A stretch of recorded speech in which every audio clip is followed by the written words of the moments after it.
ప్రార్థన. పరలోకమందున్న మా తండ్రి, మరికొన్ని సంగతులు మాకు వినిపించండి. ప్రస్తుత జరుగుతున్న తండ్రి గందరగోళ పరిస్థితుల్లో సార్వత్రిక సంఘానికి కావాల్సిన కొన్ని మాటలు తండ్రి దయచేయండి.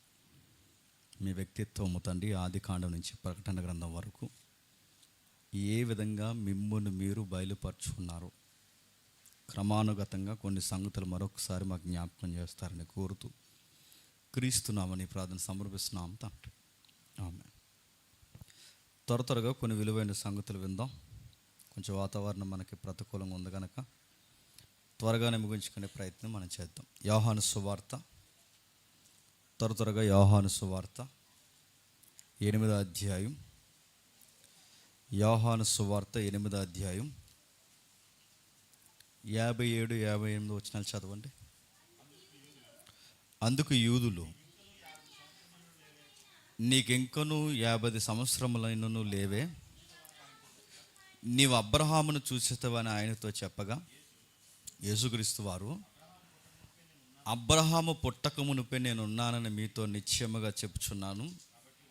కాబట్టి వారు ఆయన మీద రాళ్ళు రువుటకు రాళ్ళు ఎత్తిరు, కానీ యేసు దాగి దేవాలయంలో నుండి బయటికి వెళ్ళిపోయాను. ఆగుదాం. ప్రభు అయిన యేసుక్రీస్తు వారిని గురించి అర్థం చేసుకోవడంలో ఈ తరం వరకు కూడా కాస్త మింగుడు పడిన విషయాలు ఉన్నాయంటే బాధాకరమైన విషయం. కొలసీ పత్రిక కానీ ఎఫెసీ పత్రిక కానీ కొన్ని పత్రికలు చదువుతున్నప్పుడు ప్రభు అయిన దేవుడుగా ఉన్న యేసుక్రీస్తు వారు దేవునితో సమానుడుగా ఉండుట విడిచిపెట్టకూడని భాగ్యమని ఆయన ఎంచుకొనక దాసుని స్వరూపం ధరించుకుని రుక్తిడిగా తనను మార్చుకొని ఇలలోనికి ఆయన సంచరించిన తర్వాత ఎంతగా తనను తాను తగ్గించుకున్నాడంటే ఈ రోజుకి ఆయన్ని దేవుడని చెబితే ఎక్కడో డౌట్ ఉన్నంతగా తగ్గించుకున్నాడు. అర్థమైతే ధన్యత. మరలా ఆయన ఎంతగా తగ్గించుకున్నాడంటే స్వయంగా తానే నేను దేవుడినని తనను తాను క్లెయిమ్ చేసుకున్న సందర్భాలు పలుమార్లు మనకు తారసపడుతున్నా ఆయన దేవుడేనంటారన్న డౌట్ మనకు. అంత తగ్గిపోయాడు ఆయన. ఆయనను గూర్చి ఆ రోజుల్లో చాలా పెద్ద డిస్కషన్ జరుగుతుందట. ఆ రోజుల్లో పబ్లిక్ నా గురించి ఏమనుకుంటున్నారని శిష్యుల్ని అడిగాడు ఆయన. ప్రవక్త అనుకుంటున్నారు, ఎరిమియా అనుకుంటున్నారు, యెషయా అనుకుంటున్నారు, మోసే పోలిన వాడిని అనుకుంటున్నారు, రకరకాలు అనుకుంటున్నారు. ఎవరో ప్రవక్తల్లో ఒకరు తిరిగి వచ్చారు అనుకుంటున్నారు. ఇక ఏ రోజు అంటారా, ఏ రోజు నెక్స్ట్ సందర్భంలో ఏ రోజు అయితే మరలా బాప్టిజం ఇచ్చి యోహాను తిరిగి వచ్చాడు అనుకుంటున్నారు. రకరకాల వ్యక్తులు రకరకాలుగా అనుకుంటున్నారు. మరి మీరేమనుకుంటున్నారు నా గురించి కన్నప్పుడు పేతురు చాలా స్పష్టంగా చెబుతాడు, మీరు సర్వోన్నతుడైన దేవుని కుమారుడు. ఇక్కడ కొంచెం జాగ్రత్తగా వినండి. ప్రస్తుతం జరుగుతున్న సార్వత్రిక సంఘంలో ముఖ్యంగా మన తెలుగు ప్రాంతాల్లో ఒక వేగంగా పాకిపోతున్న ఒక వార్త, అది దుర్బోధ. ఆ దుర్బోధ ఏంటంటే ప్రభు అయిన యేసుక్రీస్తు వారికి స్టార్టింగ్ టైం ఒకటి ఉన్నదన్నది దుర్బోధ. నా మాటలు అర్థమవుతున్నాయా? ఆల్రెడీ మనం భాగాలుగా మనం డిస్కషన్ చేసాం. ఆ ఫ్రేమ్ మీకు గుర్తుంటే ఈరోజు నేను చెప్తున్నది ఇంకా బాగా మీకు అర్థమవుద్ది. అది గుర్తు లేకపోయినా ప్రార్థన చేసుకోండి, అర్థమవ్వాలని. అయితే మనం భక్తిని ఎలా గడిస్తున్నాం మనకు తెలియాలంటే నువ్వు నమ్ముతున్న జీసస్ ఏంటో నీకు స్పష్టత ఉండాలి. నీ ప్రసంగాలైనా, నీ భక్తి జీవితమైనా, నీ సువార్త జీవితమైనా, నీ సంసారమైన ఒక్కటేంటి, మన లైఫ్ స్టైల్ మొత్తం మీద మనల్ని గైడ్ చేయడానికి క్రీస్తు దైవత్వం మనకు తెలియాలి. ఆయన ఏంటో మనకు సరిగ్గా అర్థం కాకపోతే మనం ఎందుకు భక్తిని గడిస్తున్నామో మనకు తెలియదు. ఇటీవల కాలంలో మరలా తెర మీదకి వచ్చిన చచ్చిపోయిన దుర్బోధ ఏంటంటే ప్రభు అయిన యేసుక్రీస్తు వారు పరలోకంలో ఒక రోజు పుట్టాడని. నేను అడుగుతున్నాను, పరలోకంలో ఒక రోజు దేవుడిగా ఆయన పుడితే ఆయన దేవుడు ఎలా అవుతాడండి? దేవుడు అన్నవాడికి పుట్టుకు ఉండకూడదు. మళ్ళీ గుర్తుపెట్టుకోండి, దేవుడు అన్నవాడికి ముగింపు ఉండకూడదు. అంటే ఆయనకి ప్రారంభం ఉండకూడదు, చెప్పండి, ముగింపు ఉండకూడదు. మీకు వెంటనే నేరో మైండ్తో మరి మరియమ్మకు పుట్టాడుగా అనకూడదు. అలా అన్నావంటే నేను మళ్ళీ 1వ తరగతిలో జాయిన్ చేయడమే. అది పుట్టడం కాదు. అంటే ఆయన ఎప్పుడున్నాడంటే ప్రభు అయిన యేసుక్రీస్తు వారు చెప్తున్నాడు, అసలు మీ తాతల ముత్తాతల పుట్టకముందే, అబ్రహాము పుట్టకముందే నేను ఉన్నా అన్నాడు. అంటే అబ్రహాము పుట్టకముందే నేను ఉన్నాను ఎందుకు చెప్పుకున్నాడంటే ఆ రోజుల్లో కూడా నమ్మట్లేదు పూర్తిగా. ఈరోజు కూడా నమ్మట్లేదు. ప్రభు అయిన యేసుక్రీస్తు వారికి ఒక రోజు ప్రారంభం ఉందనుకుంటే ఆయన సంపూర్ణ దేవుడు కాదు. ఆయన సంపూర్ణ దేవుడు కాకపోతే ఆయన నిత్యుడు కాదు. ఆయన నిత్యుడు కాకపోతే మానవ పాపాలు తీయడానికి అనంత అర్హత ఆయనకి చెప్పండి లేదు. మానవ పాపాలు తీసివేయాలంటే ఆయన నిత్యుడు అవ్వాలి.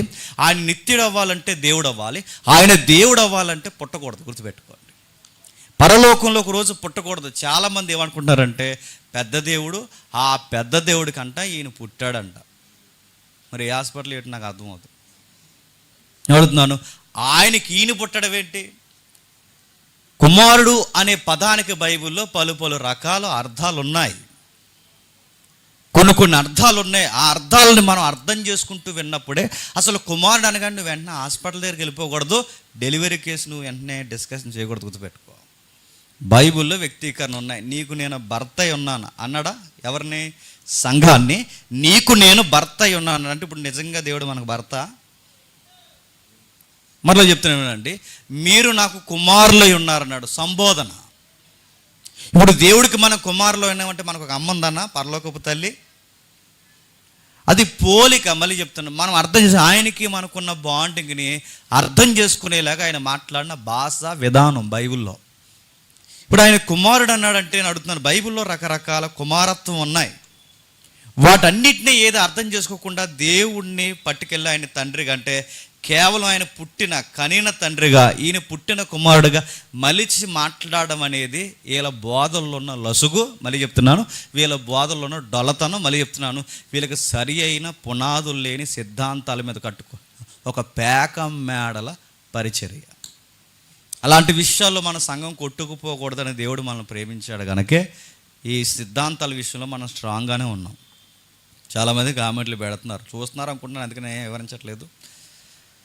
చాలామంది కామెంట్లు పెడుతున్నారు, మనకి ఎందుకండి ఇవన్నీ అంటున్నారు. మరి ఏం చేయమంటారండి? మనకి ఎందుకండి అంటే, ఎందుకంటే టయానికి రండి, 4 పాటలు పాడుకోండి, వాక్యం వినండి, ఆమెనండి, వెళ్ళిపోండి, కక్క ముక్క డొక్క వండుకోండి, తినేయండి, ప్రశాంతంగా ప్రార్థన చేసుకోండి. నీ బొంద ఇది భక్తి అని ఎవడు చెప్పాడు? నడుతున్నాను. ఓ పక్క సత్యం చెబుతాం, దైవత్వం విషయంలో దిగజారున మాటలు మాట్లాడిన వారిని చెప్పండి నడి బజార్లో నిలబెట్టి చర్చిస్తాం.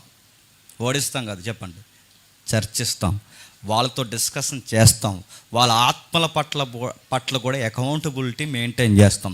ఒకవేళ ఆ సత్యం వినిపించిన తర్వాత కూడా ఆ మనుషులకి ఎక్కకపోతే వారిని తునప్రాయంగా ఎంచుకొని మీరు అన్యులతో సమానం అనుకుంటాం. ఇది బైబిల్ నేర్పిస్తున్న ప్యాటర్న్. బైబిల్ ఓ పక్క సత్యము చెప్పమంది, మరో పక్క సత్యాన్ని కమ్మేసే నల్లటి మేఘాలు లాంటి దుర్బోధనలు కూడా చెప్పండి దులిమాడేమని చెప్పింది. అందుకే ఏ సంఘం అయితే సత్యం బోధిస్తుందో, ఏ సంఘం అయితే ఆపోజిట్గా అసత్యాన్ని కూడా చెప్పండి తీవ్రంగా ఖండిస్తుంది. ఇది అపోస్తులు చేయలేదా? ఇది పౌలు గారు చేయలేదా? ఇది ఫస్ట్ కౌన్సిల్, సెకండ్ కౌన్సిల్లో ఎవరైతే మన పితరులు ఉన్నారో వాళ్ళు చేయలేదా?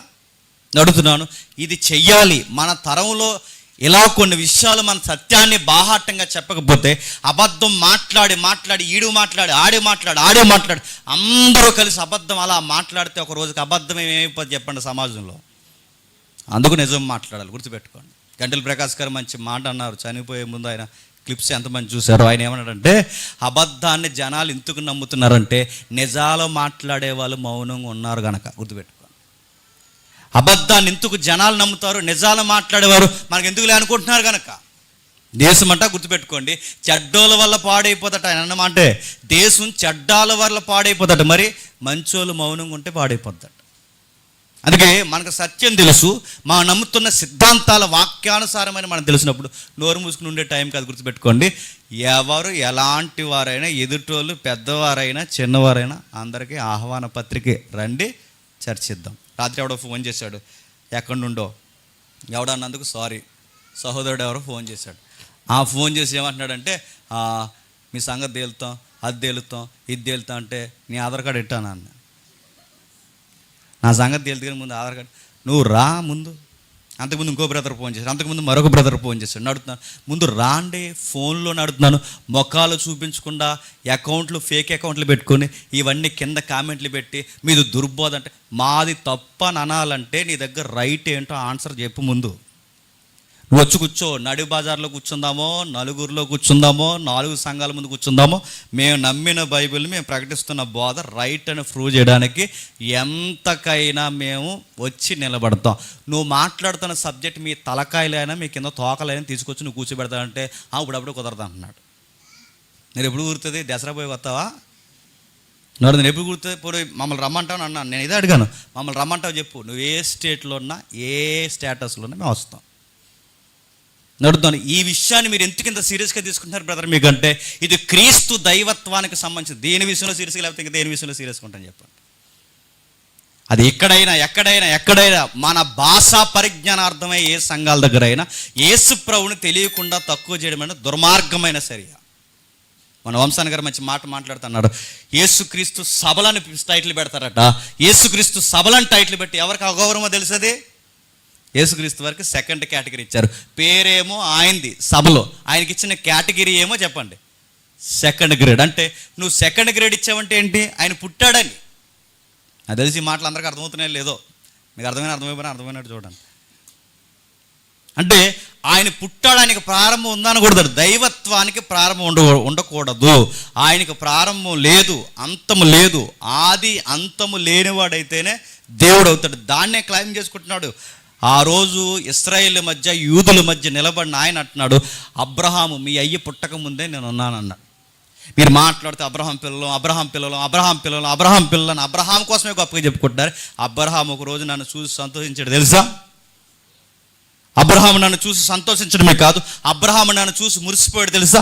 అబ్రహాం పుట్టక ముందే నేను ఉన్నాను తెలుసా? అంటే అప్పటి నుంచి, అంటే మరియమ్మ గర్భాన రాకముందే ప్రభు అయిన యేసుక్రీస్తు వారు పలుమార్లు పాత నిబంధనలో తారసపడ్డాడు. అంటే తారసపడ్డం కాదు, వారితో మాట్లాడమే కాదు, వాళ్ళు చేయబట్టుకోవడమే కాదు, వారి గర్భాల నుంచి బయటికి తీసుకొచ్చాడు, వాళ్ళని బయటికి తీసుకురావడమే కాదు, వాళ్ళ నోటిని ముట్టాడు, వాళ్ళ భుజాలు తట్టాడు, వాళ్ళకి మార్గంలో నడిపించాడు. ఒక్కటేటి రెండేటి పాత నిబంధనలో దేవుడు కనబడ్డాడన్న ప్రతి సందర్భంలో యెహోవా దేవుడు కాదు కనబడింది చెప్పండి. ప్రభు అయిన యేసుక్రీస్తు వారే యెహోవా నామంలో ప్రత్యక్షమయ్యాడు. ఇది అర్థం కాక, ఇది అర్థం చేసుకోలేక, మొత్తానికి దీన్ని వివరించలేక అటు ఇటు తిప్పి ఒక సింగిల్ లైన్లో మనమే చేసే నింద ఏంటంటే దుర్బోధ. అంటే ఏది మంది నేను అడుగుతున్నాను. వాళ్ళు అంటున్నారు కొంతమంది పోరాటం చేస్తున్నాడు. పోరాటం మీది కదా అయ్యా చెప్పండి, మాది పోరాటం. ఎందుకంటే ఈ దుర్బోధ పుట్టింది ఇప్పుడు కాదు, దానికి 2000 సంవత్సరాల ఆయుస్ ఉంది. చరిత్రలో చాలామంది దీన్ని పోరాటం చేసి వేలేసేసారు దాన్ని. ఆ చచ్చిన దుర్బోధన మళ్ళీ తెచ్చి ఆ ఏరియా నిజాన్ని మళ్ళీ తెర మీద తీసుకొస్తున్నారు. అందుకే ఏం జరుగుతుంది, దీని సందర్భం ఏంటి? ఊరకే కాలయాపనకి లేదా వాళ్ళని భయపెట్టడానికి అన్న మాటలు అవి. ఆయన ఏమంటున్నాడు చూడండి 57వ వచనంలో, అందుకు యూదులు నీకింకా 55 సంవత్సరాలైన లేవే, నువ్వు అబ్రహామును చూసితివా అని ఆయనతో చెప్పగా, అబ్రహాం అంటే నీకు ఇంకా 50 సంవత్సరాలు కూడా లేవు, నేను చూస్తే ఇంకా 30+ రన్ అవుతుంది, అప్పటికే నువ్వు అబ్రహాముని చూసేవంటే, అబ్రహాముని నేను చూడడం కాదు చెప్పండి, అబ్రహామే నన్ను చూశాడు. అబ్రహాము పుట్టక ముందేనే ఉన్నా, అబ్రహాము నన్ను చూడటం ఏంటి? అబ్రహాముని నేను చూడటం ఏంటి? అబ్రహామే నన్ను చూశాడు. అబ్రహాం పుట్టక ముందు అంటే ఎలా ఉన్నాడు, ఎక్కడున్నాడు? నిశ్చత్వం అనే పదాలు పుట్టక ముందే, కాలము సమయం అన్న దానికి అర్థాలు పదాలు దొరక్క ముందే దైవము అనే శబ్దం ఉన్నప్పటి నుండే ఆయన ఉన్నాడు. ఎలా ఉన్నాడు? మచ్చుకు 4 ఉదాహరణలు చూద్దాం. డిస్కషన్ చేసాం చాలా కాలం క్రితం, గుర్తున్నవారు మరొకసారి నెమరు వేసుకోండి. చూద్దాం ఒకసారి. ఆదికాండము 15వ అధ్యాయం, ఆదికాండము 15వ అధ్యాయం మొదటి వచనం చూడండి. ఆదికాండము 15వ అధ్యాయం మొదటి వచనం. ఇవి జరిగిన తర్వాత యెహోవా వాక్యం అబ్రహామునకు చెప్పండి దర్శనమందు వచ్చి, అబ్రహామా భయపడకుము, నేను నీకు కేడము, నీ బహుమానము అత్యధిక మగునని చెప్పును. అందుకు అబ్రహాము, ప్రభువుగా యెహోవా నాకు ఏమి ఇచ్చినేమో అని సంతానం లేనివాడిని పోవచ్చున్నానే, దమస్కు ఎలియాజరే నా ఇంటి ఆస్తికర్త కదా. మరి అబ్రహాము, ఇదిగో నీవు నాకు సంతానం ఇయ్యలేడు, నా పరివారంలో ఒకడు నాకు వారసుడని చెప్పగా, యెహోవా వాక్యం అతని యొద్దకు వచ్చి, ఇతడు నీకు వారసుడు కాడు, నీ గర్భవాసమున పుట్టబోవాడు, నీకు వారసుడగును. అబ్రహాంని క్లైమింగ్ చేశాడు ఇందాక ఎక్కడ? యోహాను సువార్తలో ఏమని? అబ్రహాము నన్ను చూశాడు, అబ్రహాముని నేను చూస్తాను, అబ్రహాముతో నేను మాట్లాడాను. ఎక్కడ మాట్లాడు? పలు సందర్భాల్లో మాట్లాడు. అందులో ఒక ఉదాహరణ ఇది. అందులో మాట్లాడిన ఉదాహరణ ఏంటంటే అబ్రహాముకి యెహోవా వాక్యము ప్రత్యక్షమై. ఇప్పుడు బాగా వినండి, వాక్కు అంటే ఏంటండి? చెప్పాలి. వాక్ అంటే ఏంటి? మనం అనుకుంటాం వాక్ అనగానే సౌండ్ అనుకుంటాం. అంటే కుమారుడా అనే శబ్దం వస్తుంది చూసారా, అది అనుకుంటాం. వాక్ అంటే సౌండ్ కాదు, గుర్తుపెట్టుకోండి. ఇక్కడ వాక్గా పిలువబడుతున్నది సౌండ్ కాదు, వ్యక్తి. అంటే వ్యక్తిత్వం ఉందా ఈ వాక్ కంటే? వ్యక్తిత్వం ఉంది. ఎలా చెప్పగలం? అబ్రహాముకి చూడండి మొదటి వచనంలో, ఇవన్నీ జరిగిన తర్వాత యెహోవా వాక్యము అబ్రహామునకు దర్శనమందు వచ్చి, అబ్రహామా భయపడకు. బాగా వినండి, అబ్రహాముకు దర్శనమందు వచ్చి అంటే దర్శనంలో వాక్ ఏమవుతుంది చెప్పండి? కనబడుతుంది. బాగా వినాలి, వాక్కు కనబడుతుందంటే అది సౌండా? మరి అబ్రహాముకు దేవుని వాక్యమని ఆ పదాలు ఎందుకు అక్కడ వల్లించినట్టు అంటే వాక్యం అనగానే బిరుదు. గుర్తుపెట్టుకోండి, యేసు ప్రభు వారికి చాలా నామాలు ఉన్నాయి. ఉన్నాయా లేదా? ఉన్నాయి. ఆయనకి దేవుని నామం అని ఉంది, దేవుని వాక్యం అని ఉంది, దేవుని జ్ఞానం అని ఉంది, దేవుని కుమారుడు అని ఉంది, ఇంకా దేవుని యొక్క అదృశ్య స్వరూపం అని ఉంది. ఒకటి రెండు కాదు, ఆయనకి ఎన్నో పేర్లు ఉన్నాయి. ఆ పేర్లో ఒక పేరు ఏంటో తెలుసు? ఇదిగో దేవుని వాక్యము. ఇప్పుడు దేవుని వాక్యం అబ్రహాముకి దర్శనంలో వచ్చిందంటే, దర్శనంలో వాక్యం కనబడుతుందంటే సౌండ్ కనబడుతుందా? ఇది సౌండ్ కాదు చెప్పండి. వాక్యపు బిరుదుతో ఎవరో మాట్లాడుతుందంటే దేవుని వాక్యం. అంటే పుట్టాడు కాబట్టి ఆయనకి యేసు అనే పేరు, ఆయన వచ్చాడు కాబట్టి క్రీస్తు అనే పేరు. మరి క్రీస్తు అనే పేరు పుట్టక ముందు యేసు అనే పేరు లేదు కనుక అంతకుముందు ఆయన పేరేంటి? వాక్యం. అంతకుముందు ఆయన పేరు ఏంటంటే వాక్యం. అంటే అబ్రహాముకి దర్శనంలో వచ్చింది సౌండ్ కాదు చెప్పండి, దేవుని వాక్యం. దేవుని వాక్యం అంటే ఎవరు? ప్రభు అయినా చెప్పండి, యేసుక్రీస్తు. ఇప్పుడు చూడండి, యేసుక్రీస్తు వారు ఆయనతో మాట్లాడుతున్నట్టు ఇప్పుడు బాగా చదవండి. ఇవి జరిగిన తర్వాత వాక్యం అబ్రహామునకు దర్శనమందు వచ్చి, అబ్రహామా భయపడకు, నేను నీకు కేడము, నీ బహుమానం అత్యధిక మగునని చెప్పిన. ఇప్పుడు చెప్పండి, ఇక్కడ దేవుని వాక్యం అంటే యెహోవా కాదు. క్లియర్ కదా? ఇక్కడ దేవుని వాక్యం అంటే తండ్రి అయిన యెహోవా కాదు. ఇప్పుడు దర్శనంలోకి వచ్చిన ఆ వాక్యం ఎవరు? ప్రభు అయిన యేసుక్రీస్తు వారు. అంటే దర్శనంలోకి వచ్చింది ప్రభు అయిన యేసుక్రీస్తు వారు. అయితే ఇప్పుడు ఆ యేసుక్రీస్తు వారు అంటున్నాడు, అబ్రహామా భయపడకు, నేను నీకు కేడము బహుమానము అత్యధిక మగునని చెప్పాను. అందుకు అబ్రహాము, ప్రభు అయిన యెహోవా నాకు ఏమి ఇచ్చినానేమి? ఇప్పుడు చెప్పండి, ఆ కనబడిన ఆ వాక్యానికి అబ్రహాం పెడుతున్న పేరేంటి? ఎబ్బాలి, యెహోవా. ఇప్పుడు చెప్పండి, యెహోవా అంటే తండ్రి అయిన యెహోవా ఉన్నాడు, యెహోవా అంటే వాక్యంగా పిలువబడుతున్నా చెప్పండి యెహోవా ఉన్నాడు. అటు ఇటు తిరిగేసి పూర్తిగా కనుక కొంతమంది అంటారు, అంటే మనకి ఎంతమంది అసలు యెహోవా అంటే తెలుసా నీకు? ఎంతమంది? నీ ప్రశ్నే తప్పు. ఇది ఎలా ఉందంటే పెళ్లి కానిడి దగ్గరకు వచ్చి నీకు ఎంతమంది పిల్లలని అడిగినట్టు ఉంది. నీ ప్రశ్నే తప్పు. ప్రశ్న అలా కాదు. యెహోవా అనే పదం నీకు తెలిస్తే ఎంతమంది యెహోవాలని అడగవు. యెహోవా అనే పదం అర్థం ఏంటి?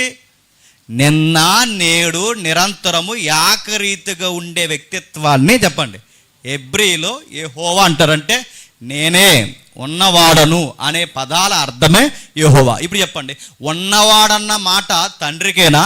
ఉన్నవాడు ఎప్పటికీ ఉండేవాడన్న మాట కుమారుడు కూడా వర్తిస్తుందా చెప్పండి? ఇప్పుడు కుమారుడు కూడా అంటే ఆయనకి ఆది అంతం లేదు చెప్పండి, ఈయనకి ఆది అంతం లేదు కనుక ఆయన యెహోవాని ఎందుకు పిలుస్తారంటే ఎప్పుడూ ఉంటాడు కనుక. ఈయన్ని కూడా యెహోవాని ఎందుకు పిలుస్తున్నారంటే చెప్పండి, ఎల్లప్పుడూ ఉన్నాడు గనక. అంటే యెహోవా అనే పేరు యేసుక్రీస్తు వారికే కాదు, కొసమెరుపు. యెహోవా అనే పేరు యెహోవాకే కాదు, యెహోవా అనే పేరు చెప్పండి శీర్షికలో చెప్పాం పరిశుద్ధాత్మ సిరీస్లో ప్రభు అయిన యేసుక్రీస్తుతో పాటు పరిశుద్ధాత్ముడు కూడా ఉంది. అంటే యెహోవా అనే పేరుతో ఎవరిని పిలుస్తున్నాడు అబ్రహాము చూడండి. అందుకు అబ్రహాము, ప్రభు అయిన యెహోవా నాకేమిచ్చినానేమి, నేను సంతానం లేని వాడిని అయిపోవచ్చున్నానే, దమస్కు ఎలియాజరే నా ఇంటి ఆస్తికర్త కదా అని చెప్పగా 4వ వచనంలో యెహోవా అతని వద్దకు వచ్చి, ఇతడు నీకు వారసుడు కాడు. మళ్ళీ ఇప్పుడు యెహోవా అన్నది ఎవరిని? వాక్యాన్ని. ఇప్పుడు ఆ వాక్యమే వచ్చి మళ్ళీ ఏమంటుంది?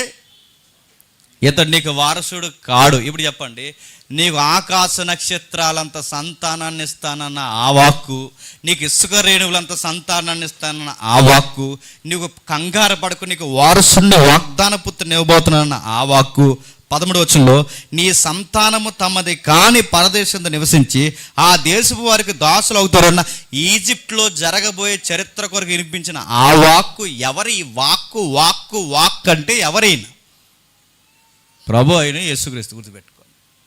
అందుకే అబ్రహాం గారు పుట్టక ముందే నేనున్నాను, మీ తండ్రి పుట్టక ముందే నేనున్నాను.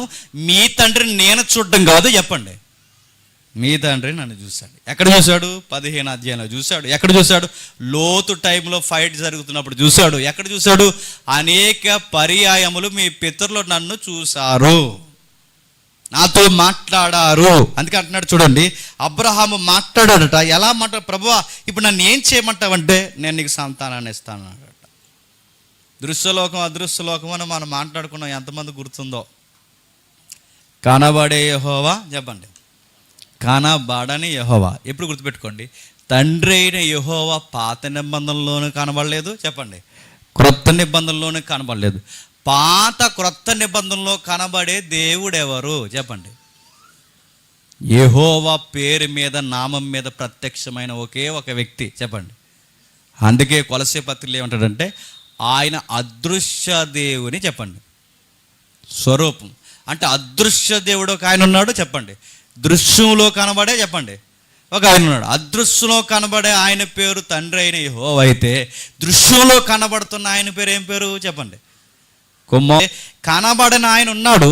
ఆ కనబడిన ఆయన పక్షాన లేదా ఈ ముగ్గురు వ్యక్తిత్వాల కలయికలో పలుమార్లు ప్రత్యక్షమే అయింది ఎవరంటే ఈయనే. ఇంకా మీకు బాగా అర్థం కావాలంటే మీకా గ్రంథం ఒకసారి తీయండి, ఆ వచనం ఒకసారి. మీకా గ్రంథం 5వ అధ్యాయం 5:2 అనుకుంటా. మీకా గ్రంథం 5వ అధ్యాయం 2వ వచనం. మీకా గ్రంథం 5వ అధ్యాయం 2వ వచనం.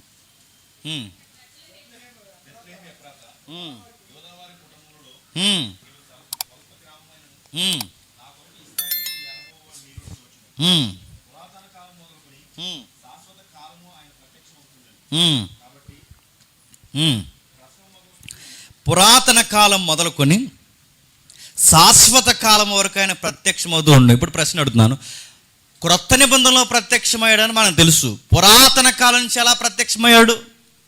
మేకా రాసే సమయానికి పురాతన కాలం నుంచి ప్రత్యక్షమయ్యాడంటే అప్పటికి అబ్రహాముకు ప్రత్యక్షమయ్యాడా లేదా? మోసేకు ప్రత్యక్షమయ్యాడా లేదా? పితరులకు ప్రత్యక్షమయ్యాడా లేదా? అనేకులకు ప్రత్యక్షమయ్యాడా లేదా? ప్రవక్త అది మనసులో పెట్టుకునే మాట్లాడుతున్నాడు. పురాతన కాలం నుంచి ఆయన ప్రత్యక్షమవుతూనే ఉన్నాడంటే అబ్రహాము, ఇస్సాకు, యాకోబులకి, మోసేకి ఎవరైతే ఉన్నారో ఈ భక్తులైన వారందరికీ ప్రత్యక్షం అవుతూనే ఉన్నాడు. అక్కడ వరకు ఎందుకు? ఆదాముని నిర్మిస్తున్నప్పుడు కూడా ఆయన అక్కడ ఉన్నాడు. ఎవరు? ప్రభు అయిన యేసు. ఇప్పుడు అయిన డిస్కషన్ టైం సరిపోతుంది మనకి. ప్రభు అయిన యేసుక్రీస్తు వారు ఉన్నారు. ప్రభు అయిన యేసుక్రీస్తు వారే కాదు, ఆదాము అవ్వల నిర్మాణం జరుగుతున్నప్పుడు పరిశుద్ధాత్మ దేవుడు కూడా ఉన్నాడు. మొన్న ఒక అబ్బాయి ప్రశ్న అడుగుతున్నాడు కర్నూలులో, అంటే యేసుక్రీస్తు వారు దేవుడికి పుట్టలేదు అంటున్నారు, బాగానే ఉంది, కనీసం మనమైనా దేవునికి పుట్టామని అడిగాడు. మనం అనుకున్నట్టు హాస్పిటల్లో పుట్టలేదని చెప్పాను. అది ఎలా అన్నాడు. అన్నప్పుడు దానికి ఆదికాండ రెఫరెన్స్ కోట్ చేశాడు. ఏమనంటే, మరి ఆదికాండంలో ఆయన నోటి ఊపిరి చేత మనం తయారు చేసిన ఉందిగా, ఆయన ఊపిరి ఓదగా మనం వచ్చామని ఉందిగా అని అన్నాడు. మీకు చెప్పాను, మీకు ఎంతమందికి ఆన్సర్ గుర్తుంది? అది దేవుని ఊపిరన్నా, దేవుని ఆవేశమన్నా, దేవుని కుడి చెయ్యన్నా, దేవుని వ్రేలన్నా, దేవుని హస్తమన్నా, దేవుని ఊపిరి లాంటి పదాలు ఎక్కడ వాడినా ఆ మూలార్థం ఏంటో తెలుసా? రొహక్ అంటారు. రొహక్ అంటే ఏంటనుకోకండి, రొహక్ అంటే పరిశుద్ధాత్ముడు. ఇప్పుడు చెప్పండి, దేవుడు ఊపిరి వలన ఆదాము నిర్మాణం జరిగిందంటే రొహక్ అని ఉంటుంది. అక్కడ రొహక్ అంటే ఏంటి చెప్పండి? పరిశుద్ధాత్ముడి వలన మనిషి నిర్మాణం జరిగిందని గుర్తుపెట్టు. అంతేగాని ఆయనలోంచి వచ్చినాడు చిన్న చిన్న భాగాలుగా. ఎక్కడి నుంచి అన్ని కథలు ఎక్కడ మరి గ్రీక్ కథలు వేసి చదివే ఉంటారండి వీళ్ళందరూ. ఇప్పుడు దేవుళ్ళలోంచి ఇలా ఆత్మకథలు ఉంటాయి చూసారా, దేవుళ్ళలోంచి అంటే ఇలాగ ఒక ఆత్మ ఇలా వచ్చి అలా మట్టిలోకి దూరేస్తే ఆదామేలా లేచిపోయాడు. నువ్వు చూసావు ఆ రోజు, నేను అడుగుతున్నా, నువ్వు చూసావు ఏదో తోటలో అడుగుతున్నా, నిన్నెవరు పుట్టించారో డౌట్ వస్తుంది మళ్ళీ. నేను అడుగుతాను, ఎన్ని కథలు గ్రీకు పుక్కిట పురాణాలండి. ఆత్మలోంచి ఆత్మ విడిపోయి మెయిన్ లింగం ఒక లింగం ఉండి ఆ లింగంలోంచి రేఖలు వచ్చి, ఈ సబ్జెక్ట్ ఇక్కడ దేకండి, బైబిల్ దగ్గర లేదు. ఆ గ్రీకు మిథాలజీ ఇక్కడ కుదరదు, గుర్తుపెట్టుకోండి. దేవుడు చెబుతున్నది ఒకటే, దేవుడు మనుషులను సృష్టించాడు, మనుషుల్ని దేవుడు తయారు చేశాడు. మరి అదేంటి, మనకున్న ప్రత్యేకత ఏంటని ఎవరైనా అడిగితే దానికి ఆన్సర్ చెప్పండి. మనకున్న ప్రత్యేకత ఏంటంటే జంతువుల కన్నా కాస్త వివేచన జ్ఞానంలో మనల్ని మెరుగ్గా తయారు చేశాడు. ఈ సృష్టిలో ఏ జీవికి ఇవ్వనంత అధికారం అని చెప్పండి మనకి ఇచ్చాడు. మరొకటి, తన స్వరూపం అంటే తన ఇమేజ్గా మనం నిర్మించుకోండి. ఇమేజ్ అంటే ఆయన గుణగణాలతో, ఆయనకి ఎలాంటి లక్షణాలు అయితే ఉన్నాయో అలాంటి లక్షణాలతో మనం తయారు చేసి పెట్టాడు. అది మన గొప్పతనం. అంతేగాని ఆయన గర్భంలోంచి వచ్చేసామంటే, ఎవరి గర్భంలోంచి చెప్పండి, అంత లేదు. ఆయన గర్భాల్లో నుంచి నోట్లోంచి ఏం రాదు, గుర్తుపెట్టుకోండి. మీరు గ్రీకు కథలు ఏదో చదివేసి నోట్లో నుంచి చెవుల్లో నుంచి చెప్పండి, గర్భాల్లో నుంచి రాము. మీరు ఏదో చదివేసి ఉంటారో, ఇంకా హాస్పిటల్ చుట్టూ తిరుగుతున్నారు అనుకుంటా. అలా రాము. దేవుడు అన్ని విధాలుగా అలా తయారు చేయలేదు, గుర్తుపెట్టుకోండి. జంతువుల్ని ఎలా తయారు చేశాడో, సృష్టిలో అనేక కార్యాలు ఎలా తయారు చేశాడో వాటికన్నా మెరుగ్గా తన హస్తాల చేత తయారు చేసుకున్నది ఎవరన్నా తెలుసా? మనల్ని. కాబట్టి ఎక్కడ మీరు చూడండి, ఆది కాండం నుండి ప్రకటన గ్రంథం వరకు పలుమార్లు ప్రత్యక్షమవుతూ వచ్చింది ఎవరంటే చెప్పండి, పురాతన కాలం మొదలుకొని శాశ్వత కాలం వరకు ప్రత్యక్షమవుతూ వచ్చింది ఎవరంటే ప్రభు అయిన యేసుక్రీస్తు వారు. మరొక రమ్యమైన సందర్భం ఒకటి ఉంది, మనం చూద్దాం. మొదటి సమూయేలు గ్రంథం తీయండి ఒకసారి. మొదటి సమూయేలు గ్రంథం 3వ అధ్యాయం మొదటి వచనం. మొదటి సమూయేలు గ్రంథం 3వ అధ్యాయం మొదటి వచనం. బాలుడైన సమూయేలు ఏలి ఎదుట యెహోవాకు పరిచర్య చేయుచుండెను. ఆ దినములలో యెహోవా వాక్కు ప్రత్యక్షమగుటగుదు. బాగా వినండి, ఇక్కడ ఈ మాట ఉంటే బాగుండు మన సెన్స్ ప్రకారం. ఆ రోజుల్లో దేవుని వాక్ వినబడుట చెప్పండి అరుదంటే బాగుండు, వినబడుట అరుదంటే బాగుండు. అక్కడ వినబడుట లేదు చెప్పండి, ప్రత్యక్షమగుట. బాగా వినండి, వినబడుట అనే మాట కన్నా ఏముంది చెప్పండి, ప్రత్యక్షమగుట లేదు. అంటే ఇక్కడ ప్రత్యక్షత, అబ్రహాము దగ్గర ఉన్న పదము ప్రత్యక్షతే, ఇక్కడ సమూయేలు దగ్గర ఉన్నది కూడా చెప్పండి ప్రత్యక్షత. అంటే వాక్కు కనబడుతుంది. ఆ రోజుల్లో సమూయేలుకి ఇంకా వాక్కు ప్రత్యక్షం. అంటే ఆ సమూయేలు గారికి ఆ వాక్కు అలా కనబడలేదంటే, ఇంకా సమూయేలు గారికి ఇంకా వాక్యం కనబడలేదు కనుక, సమూయేలుకి దేవుడి పట్ల అనుభవం లేదు కనుక, ఆ కాలమందు ఏలి కన్ను మందదృష్టి కలవాడైన అతను చూడలేక తన స్థలమందు పడుకొని ఉండగా, దీపం ఆరిపోక మునుపు సమూయేలు దేవుని మందసమందున్న యెహోవా మందిరంలో పడుకొని ఉండగా యెహోవా సమూయేలుని పిలిచిన. ఎవరు పిలిచారట చెప్పాలి? యెహోవా సమూయేలుని పిలిచిన. ఎవరు పిలుస్తున్నారు చెప్పండి? యెహోవా సమూయేలుని పిలిచిన. ఏమని? సమూయేలు అని పిలిచాడు. ఆ పిలిచినప్పుడు వెళ్ళి నిలబడ్డాడు ఈ అబ్బాయి, ఎవరు? బాలుడు సమూయేలు. పిలిచారా పెద్ద ఆయన అన్నాడు. ఈ పెద్ద ఆయన, నేను పిలవడం చిన్నోడా వెళ్ళిపో అన్నాడు. ఈయనేమనుకున్నాడంటే పిలిచాడు అనుకున్నాడు. సమూయేలు మంచిడు కాబట్టి సరిపోయింది. మనం అయితే ఏమని చెప్పినా ముసలాయన కలవాట్లు పడుతున్నాడు అంటున్నాం. ఎందుకంటే మన తాతలకి మధ్యలో పిలిచినా లెగుస్తాం మనం, అలాంటే లెక్కే ఉండదు మనకి. లెగుస్తామా? మనం బామ్మ దాహం వేస్తున్నాడు, కనీసం గ్లాస్ నీళ్ళు ఇస్తామా? పడుకో పొద్దుతో అదిగానే ఏమనుకున్నాం, మిందెత్తేదని ఏమనుకున్నాం అంటాం. నడు 4 ఇవ్వం ఇస్తావా అని అడుగుతున్నాను. సమూయేలు ఎందుకు ఆశీర్వదింపడ్డాడు చెప్పిన, అర్ధరాత్రి మంచి నిద్రలో కూడా పెద్దవారు పిలిస్తే వెళ్ళి వాళ్ళకి మంచిని ఇలా ఏమన్నా కావాలని అడిగితే వాళ్ళు అడక్క ముందే సహాయం చేసే మంచి గుణం ఆ అబ్బాయికి ఉంది కనుకే బ్లెస్ చేశాడు దేవుడు. ఊరకే ఎవరిని దేవుడు దీవించడు. నీ బద్ధకం వేసాలు కూడా దేవుడు చూస్తాడు, గుర్తుపెట్టుకో. నువ్వు పెద్దలు పిలిచినప్పుడు అంటే అది చూస్తాడు. నువ్వు పెద్దలు పిలిచినప్పుడు చేద్దాంలే అది చూస్తారు, గుర్తుపెట్టుకోండి. నువ్వు పెద్దల్ని ఎలా ఆనర్ చేస్తున్నావో దాన్ని బట్టే నీకు దీవెనలు ఉంటాయి. సమూయేలు గారిని దేవుడు ఎంత దీవించాడంటే, తనను తాను ఆ అబ్బాయి ఎదుట చిన్న వయసులోనే బయలుపరుచుకోవాలనుకుంటున్నాడంటే దేవుడిని ఎంత ప్రేమిస్తున్నాడు సమూయేలు. సమూయేలుని దేవుడు ఎంత ప్రేమిస్తున్నాడు చెప్పండి. అందుకే మళ్ళీ పిలిచాడు, మళ్ళీ వెళ్ళాడు. 3వసారి పిలిచినప్పుడు ఎక్స్పీరియన్స్ ఉంది సీనియర్కి. ఎవరికి? ఏలి అన్నాడు. నాయన ఈసారి పిలిచినప్పుడు ఏమంటావంటే, చిత్తం ప్రభువా నీ దాసుడు ఆలకించుచున్నాడను. ఆ మాట అనంతే వెళ్ళాడు. ఆ మాట పిలిచాడు. ఆ పిలిచినప్పుడు ఏం జరుగుతుందో ఒక్కసారి 20వ వచనం చూడండి. కాబట్టి సమూయేలు యెహోవాకు ప్రవక్తగా స్థిరపడని దాని మొదలుకొని బెర్షెబా వరకు ఇశ్రాయేలు అందరూ తెలుసుకొని, మరియు షిలోహులో యెహోవా మరలా దర్శనమిచ్చి చూడండి. ఇప్పుడు చెప్పండి, ఇందాక దర్శనమందు ప్రత్యక్షమైన ఆ యెహోవా వాక్యెవరు? సమూయేలుని 3 సార్లు పిలిచిన ఆ యెహోవా ఎవరు? ఇక్కడ మళ్ళీ ప్రత్యక్షమవుతున్న దర్శనమిస్తున్న ఈ యెహోవా ఎవరు అంటే మొత్తం ఎంటేరి అధ్యాయంలో అడుగడుగున తారసపడుతున్నది ఎవరు? అబ్రహాముకు కనబడిన ఆ వాక్యమే, అబ్రహాముకు ప్రత్యక్షమైన ఆ వాక్యమే ఇప్పుడు ఎవరికి ప్రత్యక్షమయ్యాడు చెప్పండి? సమూయేలుకి ప్రత్యక్షమైన ఆ వాక్యమే యెరెమీయాకు కూడా ప్రత్యక్షమయ్యాడు. ఎక్కడ చూస్తారు ఒకసారి, త్వరగా ముగిద్దాం. యెరెమీయా గ్రంథం త్వరగా ఒకసారి. యెరెమీయా గ్రంథం 1వ అధ్యాయం 4వ వచనం. యెరెమీయా గ్రంథం 1వ అధ్యాయం 4వ వచనం. యెహోవా వాక్యము నాకు ప్రత్యక్షమై, ఇలా ఎక్కడ చూడండి ఈ పదాలు, యెహోవా వాక్ వినబడ్డదని లేదు చెప్పండి.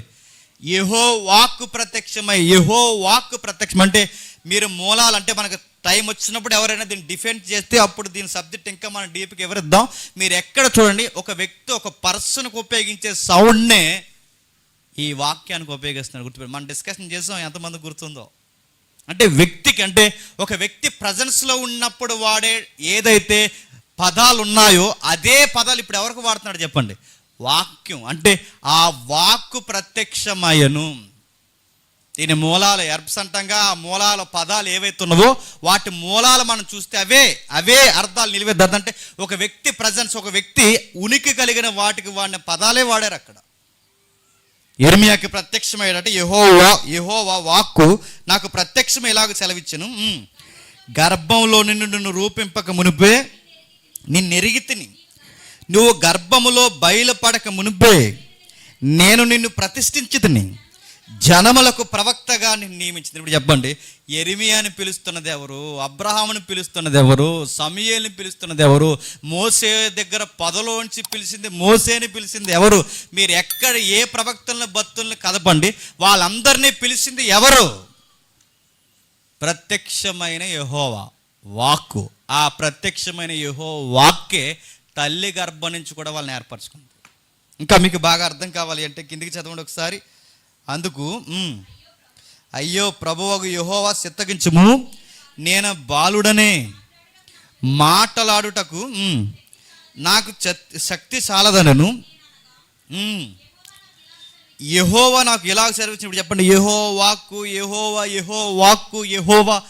అంటే వీళ్ళిద్దరి మధ్య డిస్కషన్ జరుగుతుంది చూడండి. యెరెమీయాకి యెహోవా వాక్కు. అంటే యెహోవా కన్నా యెరెమీయా పెరుగుతున్న యెహోవా అన్నా చెప్పండి ఒకటే.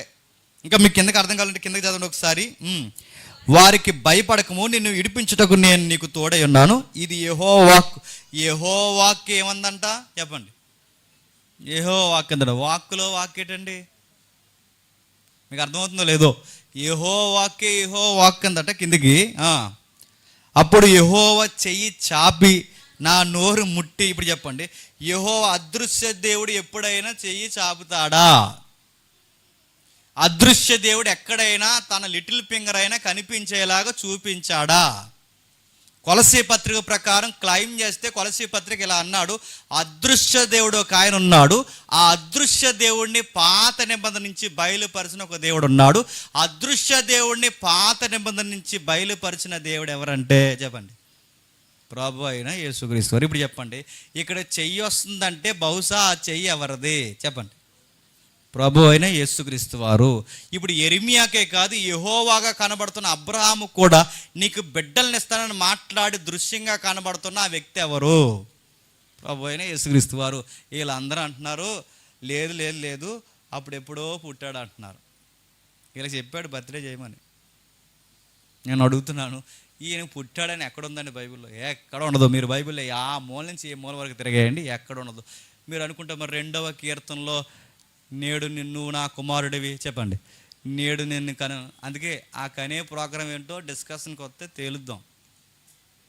నేడు నేను నిన్ను కని ఉన్నాను, ఆ మాట ఎందుకు అపోస్తులు దాన్ని ఎలా క్లైమ్ చేశారో బైబిల్లో ఉందా లేదా? మీకు అర్థమవుతూనే లేదా ఈ విషయాలు? ఎందుకు మీకు ముందు వాళ్ళకి అర్థమవుతున్న పర్లేదు చెప్పండి, మీకు అర్థం అవ్వాలి. అంటే ప్రభు అయిన యేసుక్రీస్తు వారు యెరెమీయాని పిలిచాడు, ప్రభు అయిన యేసుక్రీస్తు వారు సమూయేలుని పిలిచాడు, ప్రభు అయిన యేసుక్రీస్తు వారు చెప్పండి అబ్రహాముని పిలిచాడు, ప్రభు అయిన యేసుక్రీస్తు వారు పొదలో మోసేని పిలిచాడు. ఇంకా మీకు బాగా అర్థం కావాలంటే మనకి స్పష్టత కలిగిన ఒక అధ్యాయం ఉంది. ఒకసారి యోహాను సువార్త రండి. యోహాను సువార్త ముగిద్దాం. యోహాను సువార్త 1వ అధ్యాయం 18వ వచనం చూడండి. యోహాను సువార్త 1వ అధ్యాయం 18వ వచనం. ఎవడును ఎప్పుడును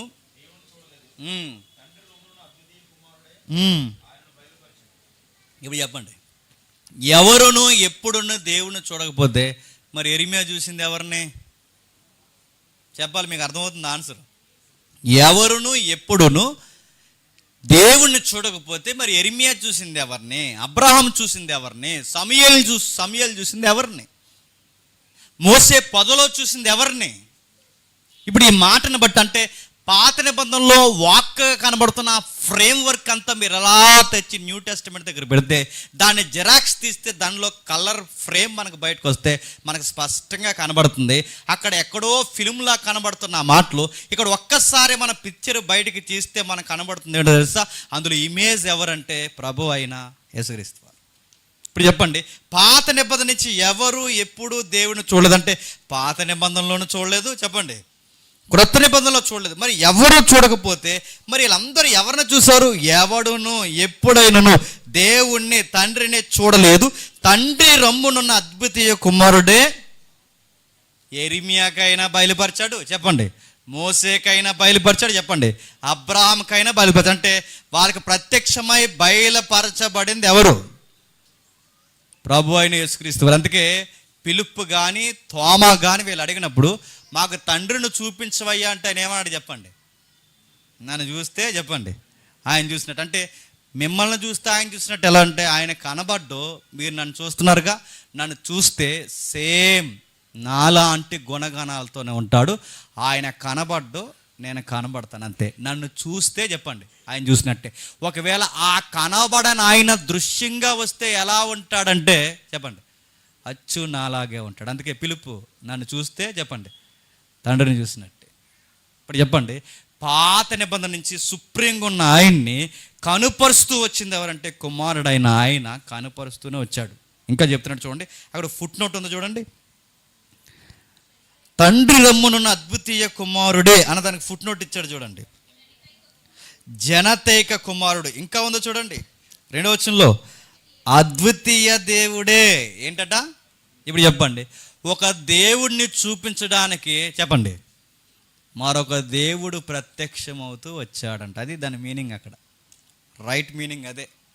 అంటే ఒక దేవుడిని ప్రత్యక్షపడడానికి మరొక దేవుడు. అంటే ఒక దేవుడు ఎలా ఉంటాడో చెప్పాలంటే ఎవరు చెప్పాలి చెప్పండి? దేవుడే చెప్పాలి. ఒక మానవుడు ఎలా ఉండాలో తెలియాలంటే ఎవరు చెప్పగలని చెప్పండి? తోటి మానవుడే చెప్పగలడు.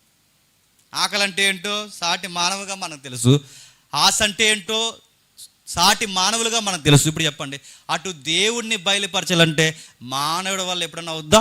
అసలు దేవుని గురించి మానవుడికి తెలిసింది ఎంత చెప్పండి? మెల్లని గుసగుస శబ్దం పాడదే.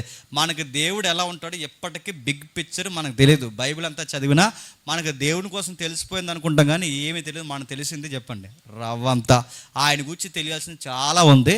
ఇంకా ఎలా ఉంటాడో ఎలా ఉంటామో అది ఇంకా బయలుపరచబడలేనని ఉంది బైబిల్. అంటే యోహాన్ అంటాడు రేపు ఎలా ఉండబోతున్నామో ఆయన ఎలా ఉంటాడో ఆ పిక్చర్ ఏంటో ఆ డైమెన్షన్ ఏంటో ఇంకా మనకే చెప్పండి తెలియదు. ప్రస్తుతానికి ఏదో అద్దంలో చూసినట్టు చూస్తున్నాం తప్ప ఇది సంపూర్ణమైన గ్రహింపు కాదు దేవుని గురించి. అంటే పాత నిబంధన నుంచి దేవుణ్ణి బయలుపరచాలంటే ఒక దేవుడే బయలుపరచగలడు. ఇప్పుడు చెప్పండి, అదృశ్య దేవుణ్ణి బయలుపరచాలి అంటే మరొక దేవుడు ప్రత్యక్షం కావాల్సి వచ్చింది. ఆయన పేరు చెప్పండి, ప్రభు అయిన యేసుక్రీస్తు వారు. అందుకే చూడండి, ఎక్కడ మీరు చూడండి, ఎక్కడ మీరు మాట్లాడండి. 9వ వచనమా? రోమపత్రిక 9వ అధ్యాయం 5వ వచనం. పితరులు ఈరు వారు శరీరమును బట్టి క్రీస్తు వీరిలో పుట్టెను. ఈయన సర్వాధికారి అయిన దేవుడై ఉండి నిరంతరము స్తోత్రార్హుడై ఉన్నాడు. ఇప్పుడు బాగా వినండి, సర్వాధికారి అయిన దేవుడు అంటే సర్వము అధికారం కలిగిన వాడు, ప్రత్యక్షమవుతూ వచ్చిన వాడు, పాత నిబంధన నుంచి పురాతన కాలం మొదలుకొని శాశ్వత అంటే ఇక రాబోయే కాలం వరకు మనం చూడబోయే దేవుడు ఎవరంటే చెప్పండి ప్రభు అయిన యేసుక్రీస్తు వారిని చూస్తున్నాము, చూడబోతున్నామంట. గుర్తుపెట్టుకో. అంటే వాక్కు వాక్కు వాక్కు వాక్ అని ఏ వాక్ అయితే మాట్లాడుకుంటున్నామో ఆ వాక్యాన్ని యోహాను గారు ఎంత బాగా వివరించారో. యోహాను సువార్త 1వ అధ్యాయం 1వ వచనం రండి. ఆది యందు వాక్యం ఉండెను, చెప్పండి, ఆ వాక్యము దేవుని యొద్ద ఉండెను, ఆ వాక్యము, చెప్పండి, అది. కొంతమంది ఏమన్నారంటే ఆది యందు దేవుడు అన్నాడు, దేవుడు లోపల, చెప్పండి, ఏముందంట అంటే ఇప్పుడు వాడండి ఆది యందు వాక్యం ఉందంట, ఆ వాక్యం దేవుళ్ళో ఉందంట. అడుగుతున్నాను, మళ్ళీ అడుగుతున్నాను, బాగా వినండి. దేవుళ్ళో వాక్యం ఉందా? వాక్కుగా దేవుడు ఉన్నాడు, చెప్పండి. అక్కడ చూసి చెప్పండి. వాళ్ళు ఎలా వివరిస్తున్నారంటే ఇప్పుడు దేవుడు నేను అనుకోండి, సింహాసనం మీద దేవుడిని కూర్చున్నాను అనుకోండి. ఇప్పుడు నేను ఎలా చెప్తున్నాను అనమాట, కుమారుడా లే అనగానే ఇప్పుడు సౌండ్ అవుతుంది చూసారా, అదంట. అంటే ఇప్పుడు వరకు ఆయన ఇందులో ఉన్నాడు అనమాట, చెప్పండి. యేసుక్రీస్తు వారు అంట శబ్దముగా ఉన్నట్టు అక్కడ ఉందండి. అలానే అక్కడ ఉన్నది ఎంత స్పష్టంగా ఉంది చూడండి. ఆది యందు వాక్యం ఉండును, వాక్యము దేవుళ్ళో కాదు, చెప్పండి, దేవుళ్ళో కాదు, దేవుని యొద్ద ఉండను, ఆ వాక్యము కూడా, చెప్పండి, దేవుడు ఉన్నాడు, చెప్పండి, దేవుని వాక్యంగా, చెప్పండి, దేవుడు ఉన్నాడు. అర్థమవుతుందండి. దేవుడు ఉన్నాడు, చెప్పండి, దేవుని వాక్యంగా, చెప్పండి, కుమారుడైన దేవుడు ఉన్నాడు. ఆయనలో లేడు, ఆయన యొద్ద ఉన్నాడు. ఇంకా కింద చెప్తున్నాడు చూడండి. ఆయన యందు దేవుని యొద్ద, ఆయన ఆది యందు దేవుని యొద్ద ఉండెను, సమస్తము ఆయన మూలం కలిగింది. దేవుని యొద్ద అని ఉందా, లో అని ఉందా? లో అని లేదు, గుర్తుపెట్టుకోండి. దేవుని యొద్ద ఉండెను, కలిగి ఉన్నది ఏది ఆయన లేకుండా కలగలేదు. ఆయనలో జీవం ఉండెను, ఆ జీవము మనుషులకు ఎలుగైండును. ఆది యందు వాక్యము, వాక్యము దేవుని యొద్ద, ఆ వాక్యము దేవుడే.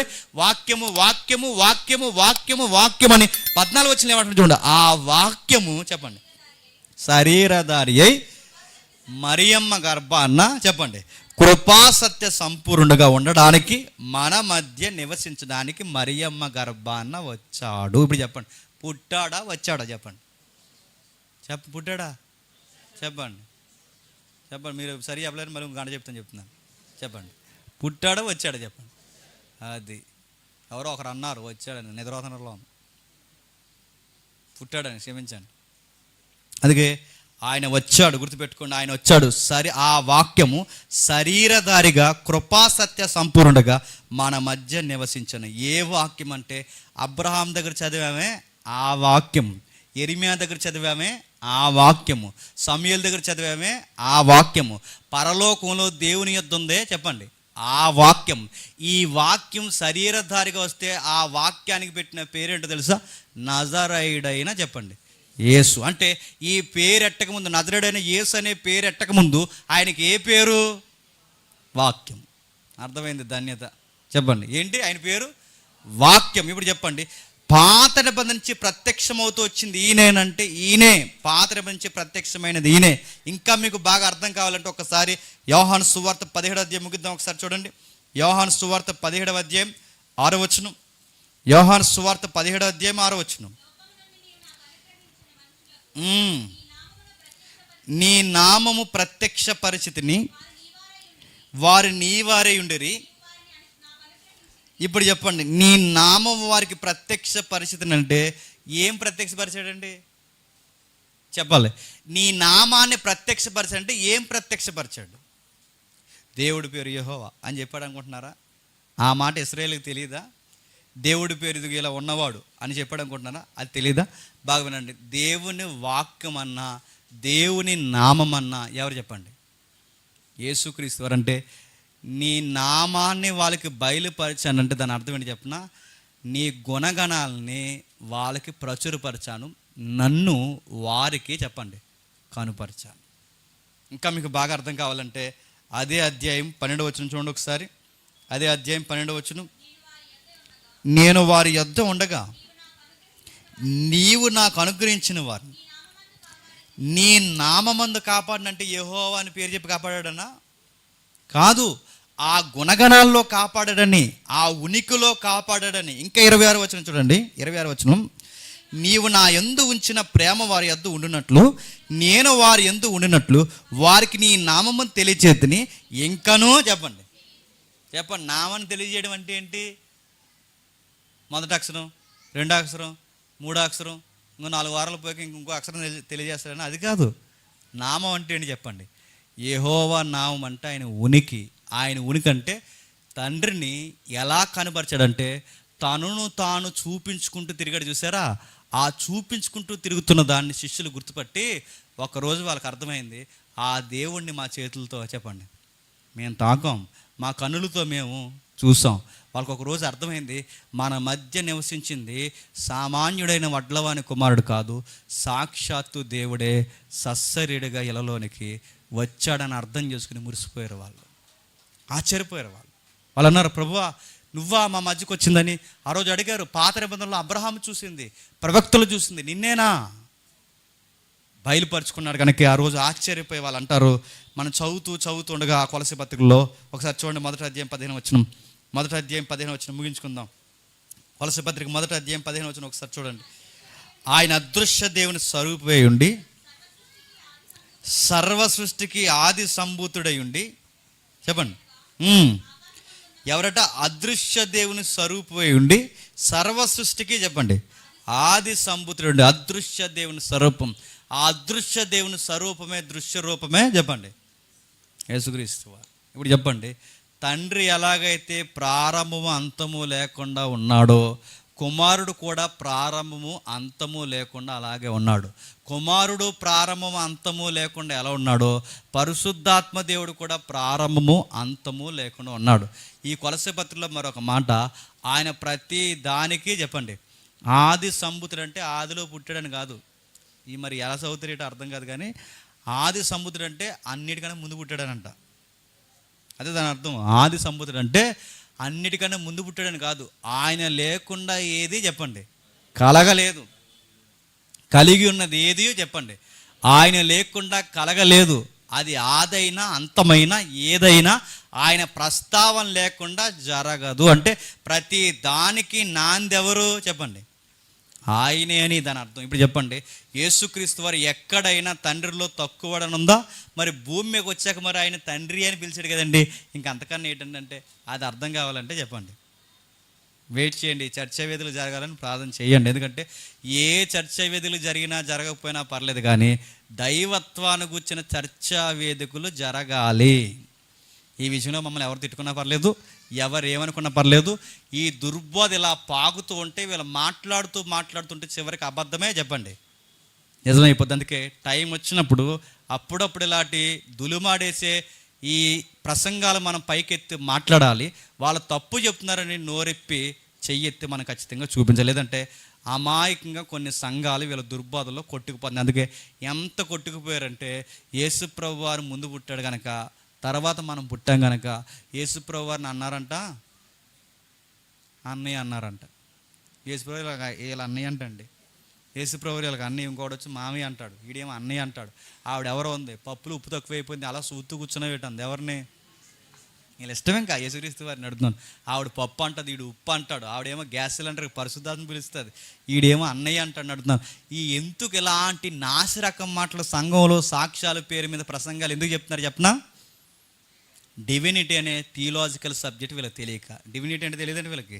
దైవత్వం యొక్క ఉనికి ఏంటో థియలాజికల్ సబ్జెక్ట్ వీళ్ళకి తెలియకే ఇలాంటి చిల్లర నాసిరకం మాటలు మాట్లాడుకుంటూ సంఘాన్ని బలహీనమైన విశ్వాసంలో కడుతున్నారు. అలాంటి జాబితాలు మనం ఉండకుండా ఆ రోజు ప్రత్యక్షపరుచుకున్న దేవుడు మన సంఘానికి కూడా తన ఉనికి ఏంటో ప్రత్యక్షపరుచుకున్నాడు కనుకే మనం రైట్ థియాలజీలో ఉన్నాం. గుర్తుపెట్టుకోండి, నిజమైన విశ్వాసంలో ఎవరిని ఎలా నమ్మాలో ఎలా ఆరాధించాలో మనకు అర్థమైంది కనుకే మన పాటలు మన ప్రసంగాలు ఒక అర్థవంతంగా ఉండేందుకు చెప్తున్నా.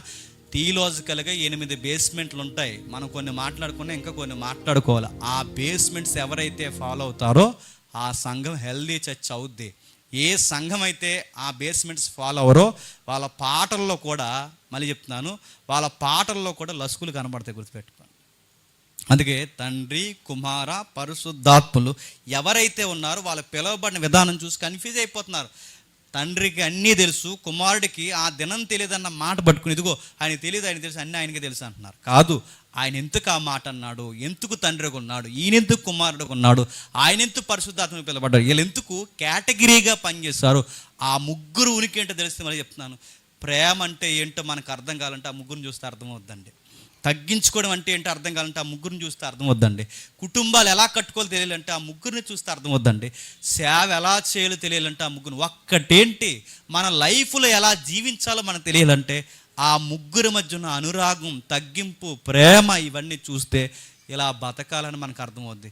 నువ్వు ప్రేమను ఎలా చూసావని అడిగితే ఈడు అన్నాడట, మా అమ్మని చూసి నేర్చుకున్నాను అన్నాడు. అడుగుతాను, మీ అమ్మ ప్రేమకు నువ్వు ఎంత విలవిల్లాడిపోతే దేవుని ప్రేమ అంటే ఏంటో అర్థమైతే నువ్వు ఎంతగా మారిపోతావు తెలుసా? అది తెలియాలంటే ఆ ముగ్గురు ఏమై ఉన్నారు నీకు తెలియాలి. గుర్తుపెట్టుకో. ఎదుటి వారిని గౌరవించడం అంటే ఏంటి తెలియాలంటే మా నాన్న చూసి నేర్చుకున్నాను అనుకో. గుర్తుపెట్టుకో, మీ నాన్న గౌరవం ఎంత ఆనర్ చేస్తే అసలు ఎదుటి వారిని ఎంత గౌరవించాలో తెలియాలంటే వాళ్ళని చూడు, ముగ్గురిని ఒకరి కొరకు ఒకరు ప్రాణాలు ఇచ్చేసుకునేంత ప్రేమ వాళ్ళకి. తండ్రి, నీ చిత్తం సిద్ధించడానికి అవసరమైతే చెప్పండి, నా ప్రాణాన్ని తృణప్రాయంగా. అది ప్రేమ అంటే, అది తగ్గింపు అంటే. వాళ్ళ ముగ్గురి మధ్య ఉన్న బంధాన్ని చూస్తే మళ్ళీ చెప్తున్నాను, ఇదా దైవత్వం అంటే. దీన్ని హెల్దీగా ఏ చర్చ అయితే నేర్చుకుంటుందో ఆ చర్చకి మంచి భవిష్యత్తు ఉంటుందండి. ఏ చర్చ అయితే నేర్చుకుందో మళ్ళీ చెప్తున్నాను, ఏరియా నిజాన్ని ఎవడైతే ఫాలో అవుతాడో ఆ సంఘంలో బోధిస్తున్న వాడు నరకానికి పోతాడు, ఆ సిద్ధాంతాన్ని నమ్మిన వాళ్ళు కూడా నరకానికి పోతారు. ఏదైనా దేవుడు ఒక అడుగు సహిస్తాడేమో కానీ ఆయన ఉనికిని మాత్రం తక్కువ చేసి, ఆయన బయలుపరుచుకున్న దైవత్వాన్ని మాత్రం తక్కువ చేసి ఎవడైతే విశ్వసిస్తాడో వాడు ఆత్మకు వాడు ఉత్తరవాద అయ్యేలా తన ఉగ్రతని ఆకాశం నుండి కురిపిస్తాడు. ఎందుకంటే సత్యము బయలుపరచబడిన తర్వాత సత్యాన్ని అడ్డగించే దుర్మార్గపు చర్యలు ఎవరికైతే ఉంటాయో వాళ్ళందరి మీదకి తుదమట్టుకు దేవుని ఉగ్రత చెప్పండి వస్తుంది. ఆ ఉగ్రతలో ఎవరు ఉండకూడదు. మీరు నమ్మిన దైవం ఏంటో మీకు తెలియాలి, కుమారుడు ఏంటో మీకు తెలియాలి, పరిశుద్ధాత్ముడు ఏంటో తెలియాలి. ఆ ముగ్గురు సమానమని మీరు నమ్మాలి. ఆ ముగ్గురు దేవుళ్ళని నమ్మాలి. ఆ ముగ్గురు ఒక్కటగా ఉన్నారని నమ్మాలి. ఆ ముగ్గురు బైబిల్ దైవత్వంగా పిలువబడ్డారని నమ్మాలి. ఇది అర్థం చేసుకోవడానికి ఎన్ని ప్రయత్నాలు చేస్తారో చేయండి. ఇది ఒక్కటి అర్థం చేసుకుంటే మిగిలినవన్నీ చెప్పండి సెట్ అవుతాయి. దేవుడు మిమ్మల్ని దీవించును గాక.